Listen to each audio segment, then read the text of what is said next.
આકાશવાણી ભુજ સ્થાનિક સમાચાર આરતી ભટ્ટ વાંચે છે.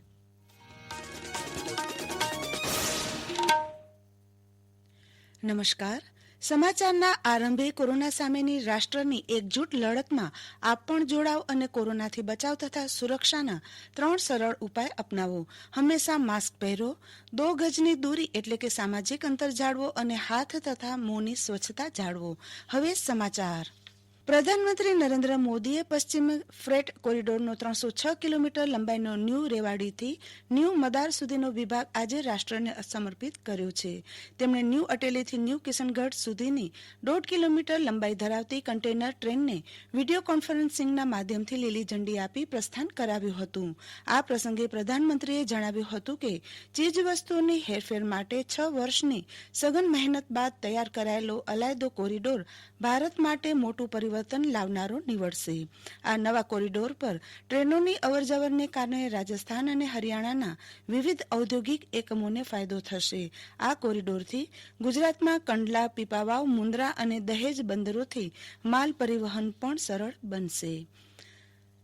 આવતીકાલે સમગ્ર દેશમાં કોરોના રસીકરણનો પૂર્વ અભ્યાસ કરવામાં આવશે. આરોગ્ય મંત્રાલયે જણાવ્યું છે કે આ અભ્યાસથી તમામ રાજ્યો અને કેન્દ્ર શાસિત પ્રદેશોના દરેક જિલ્લામાં રસીના વિતરણ માટે આયોજન અને સંચાલન સુનિશ્ચિત થશે. મંત્રાલયે જણાવ્યું છે કે કેન્દ્ર સરકાર દેશભરમાં કોરોનાની રસીના વિતરણ માટે ઝડપથી કામ કરી રહી છે.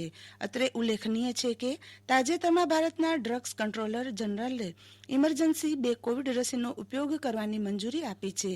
રસીકરણની આખી પ્રક્રિયા સરળ બનાવવા માટે આરોગ્ય મંત્રાલય દ્વારા કોવિન સોફ્ટવેર બનાવવામાં આવ્યું છે. પ્રધાનમંત્રી નરેન્દ્ર મોદી આગામી 16મી જાન્યુઆરીએ નવી દિલ્હીથી ઓનલાઈન માધ્યમથી કેવડિયા બરોડા રેલવે લાઈન અને કેવડિયા રેલવે સ્ટેશનનો શુભારંભ કરાવશે.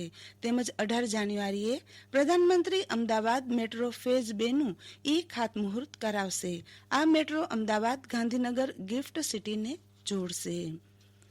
ગાંધીનગર ખાતે નાણામંત્રી નીતિન પટેલના અધ્યક્ષ સ્થાને અંદાજપત્ર સંદર્ભે બેઠકનો આજથી આરંભ થયો છે.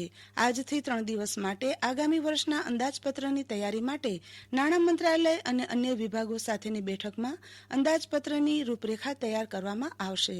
ચાલુ વર્ષે કોરોનાને કારણે લોકડાઉનની સ્થિતિને લીધે અંદાજપત્રના કદમાં 5% વધારો કરવામાં આવે તેવી શક્યતા જણાઈ રહી છે. કચ્છ જિલ્લામાં જોવા મળતું અને બિલાડીના કુળનું પ્રાણી હેણોતરાને નેશનલ બોર્ડ ફોર વાઇલ્ડ લાઇફે લુપ્ત થવાના આરે આવેલી દુર્લભ પ્રજાતિમાં સમાવેશ કરી ગોરાડની જેમ તેના સંરક્ષણ અને સંવર્ધન માટે નિર્ણય લેવામાં આવ્યો છે. કેન્દ્રીય વનમંત્રી પ્રકાશ જાવડેકરે ગઈકાલે NBWના આ નિર્ણયની સહર્ષ જાહેરાત કરતા ટ્વીટ કર્યું હતું કે ગુજરાતમાં, કચ્છમાં અને રાજસ્થાનમાં જ આ પ્રાણી બચવા પામેલ છે અને તે હવે દેશમાં દુર્લભ વન્ય જીવોના સંવર્ધનમાં 22 પ્રાણીઓમાં તેનો સમાવેશ થયેલ છે. ભુજના જનસેવા કેન્દ્રમાં ચૂંટણી કાર્ડને લગતી કામગીરી વારંવાર ખોરંભાતી હોવાની રાવની વચ્ચે જિલ્લાના નાયબ ચૂંટણી અધિકારીની ઓચિંતી મુલાકાત દરમિયાન અનેક ક્ષતિઓ બહાર આવી હતી.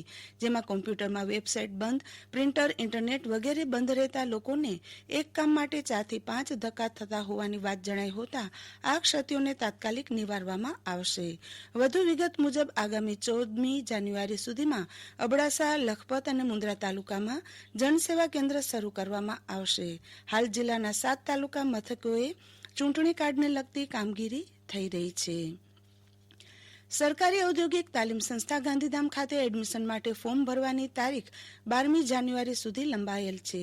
જે માટે ઈચ્છુક ઉમેદવારોએ ઓનલાઈન ફોર્મ ભરવાનું રહેશે અને રજીસ્ટ્રેશન માટે જરૂરી અસલ પ્રમાણપત્ર લઈ નજીકની ITIનો સંપર્ક કરવાનો રહેશે. રજીસ્ટ્રેશન કરાવવાની છેલ્લી તારીખ 12મી જાન્યુઆરી છે અને સ્થળ ITI ગાંધીધામ ખાતે છે. વધુ માહિતી માટે તેમજ ઓનલાઈન ફોર્મ ભરવા માટે https://itiadmission.gujarat.gov.in વેબસાઇટ પર જોવા આચાર્ય ITI ગાંધીધામ દ્વારા જણાવવામાં આવ્યું છે. આ સાથે સ્થાનિક સમાચાર પૂરા થયા. નમસ્કાર.